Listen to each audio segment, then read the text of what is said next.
Johannes 17 vers 2. Soos U hom mag oor alle vlees gegee het, sodat hy aan almal wat U hom gegee het, die ewige lewe kan gee. Interessant.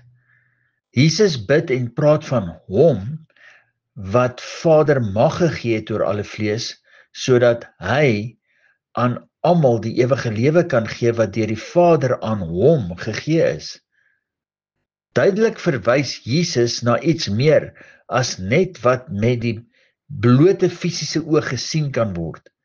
Die hom wat Jesus na verwys, is die Geeswoord wat van ewig by die Vader is en nou gemanifesteer is as vlees Jesus uit die hemel.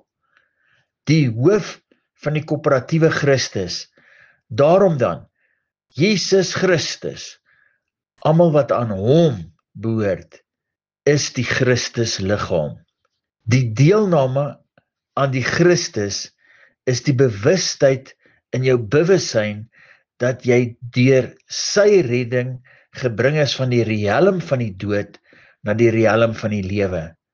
Jesus Christus, dankie dat U ons kom red het van die dooie Adam en oorgebring het uit die riem van die dood na die riem van die lewe in Christus, uit die hemel waarvan U die hoof is. Dankie dat op Vader se dag van die Here die hele mensdom eendag sal weet dat ons almal was koöperatief Adam, maar in die opstanding van Jesus Christus uit die dode deur die Seun is ons nou almal koöperatief Christus tot eer van Vader.